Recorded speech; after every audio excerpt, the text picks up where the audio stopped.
Assalamu alaikum wal asr. Salam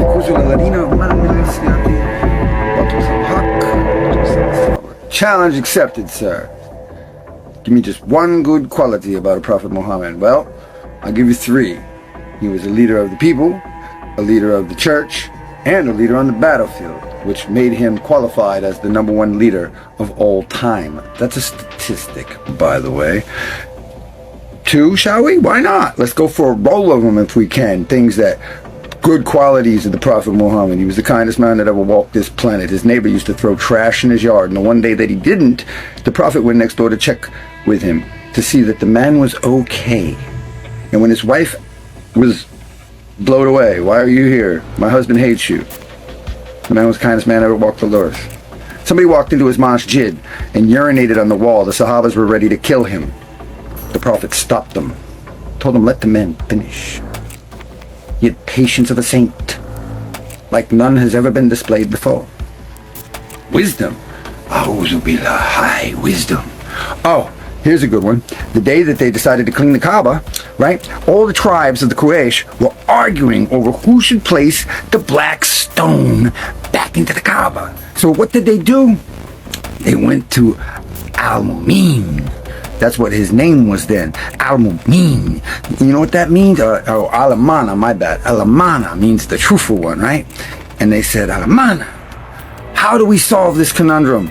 The whole heads of the tribe are standing there going, what do we do? You know what he told them? He said, go get a sheet. They all got a sheet. He says, now each one of you pick up an end of this blanket. And he put the stone in the center of the blanket. He said, now all of you lift it.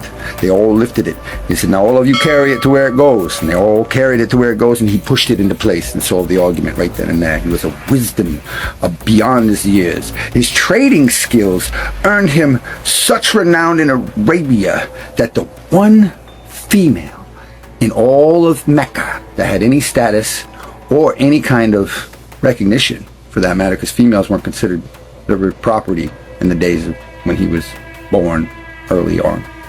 You know what I mean? Until, Islam ended that. We'll get to that. We'll talk about that in a second, don't worry. But he attracted her attention because he was so fair. He went on 2 caravans for her, and both times made her more money than she could have ever expected, and got the best of reputations from everybody he ever dealt with, because he was of the best character ever. His manners were beyond anything that I will ever possess. I can promise you that. I don't even seek them. That would be a heartache to try to get. Oh my goodness, at least keep your goals feasible, sir. Women's rights. Before the time of the Prophet, men would bury their daughters in the sand to avoid the disgrace that them being raped in infancy would cause their family later on in life. Can you imagine taking your infant baby out into the desert and burying her in the dirt? And he stopped that. That's a good quality, I think. That was a good quality. He saved a lot of infant lives when he did that.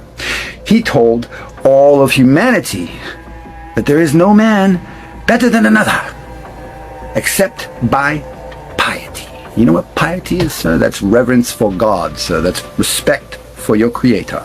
That's what piety is. It's not who prays the most times a day, or who can recite the prettiest, or who does the most deeds. No, it's who truly within their heart and soul has more love and respect for God than the other. And only he knows that. That's the beauty of it. That's called faith.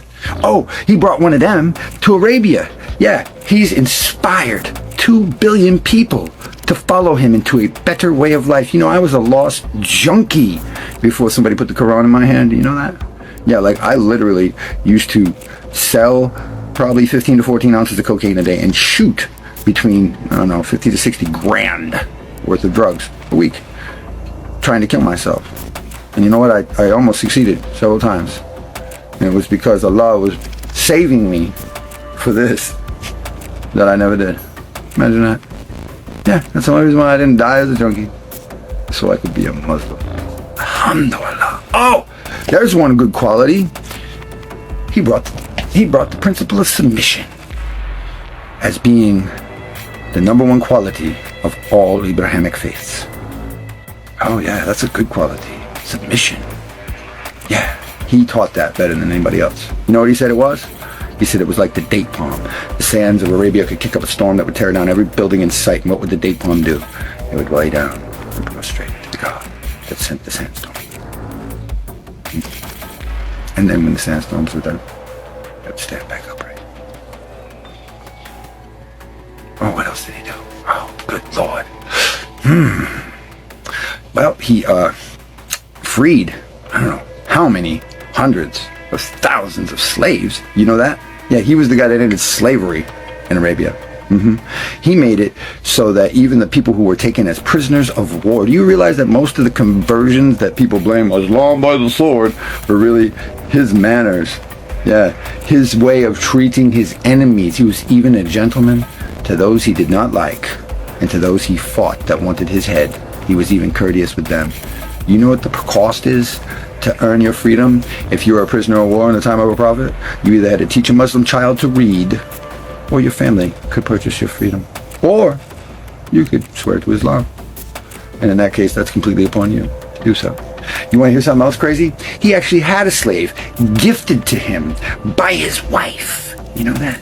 His wife, when they married, Khadija, radiallahu anha, it's the only time I will use you, ma'am, for a purpose like this, gifted him a man named Zayd when they were married. Zayd was a slave of Muhammad. And they want to talk about the Prophet owned slaves. Well, that was what people in Arabia did in those days. They owned slaves. It wouldn't have been no different. He was just who he was at that point in time. Married to a wealthy merchant woman. Trying to feed his children. Just like anybody else. Couldn't stand the way his people act. So he went and meditated in a cave. And God gave him the greatest gift that mankind has ever received. And people like you will still always deny. Just like the Jews denied Jesus. Well, history repeats itself. But you see, here's the problem. You want to know what else he gave mankind? Heart. Yeah, he gave us a chance to understand our Creator. That no other faith will ever offer us. And you will never know that. Because until you actually go and pick up a Quran and try to read that book with some sort of open mind anyway. And you know what? That's the beauty of Muhammad, Prophet Muhammad, peace and blessings be upon him. That's another great quality of him. You want to know that? Is that his miracle to mankind is one you can hold in your hand. Matter of fact, here, let me show it to you. It's right here. That's Prophet Muhammad's miracle. Peace and blessings. And me, just little old me, follower 1,500 years later, I get to hold it in my hand. His miracle. You understand, sir? You want me to tell you some of the qualities of my prophet, sir? Oh, absolutely, sir. You know the man one time walked an old woman home, carrying her groceries, listening to her cussing the whole way. You know that? He wouldn't disrespect her. Why? Because he taught people respect for their parents, their mother 3 times most of all. Yeah. He watched his family get murdered and hunted.